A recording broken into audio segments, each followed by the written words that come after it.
حضرت اویس کرنی رحمۃ اللہ تعالی علیہ،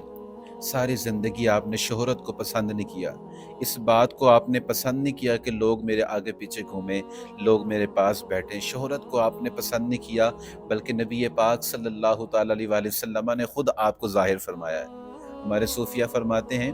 کہ اگر نبی پاک علیہ الصلوۃ والسلام یہ نہ بتاتے کہ کرن کے اندر میرا ایک غلام ہے جو اپنی بوڑھی ماں کی وجہ سے، اس کی خدمت کی وجہ سے وہ میرے پاس نہ آ سکا، تو لوگوں کو نہ پتہ چلتا کہ اویس کون ہے۔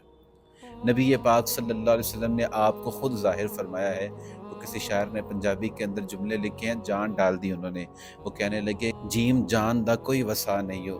جان یار نو دے تے شاد ہو جا، اس دل دے نے فساد سارے، دل دلبر نو دے تے آزاد ہو جا، تے جے او رکھے آزاد تے وسدا رہو، تے جے او برباد کرے تے چپ کر کے برباد ہو جا۔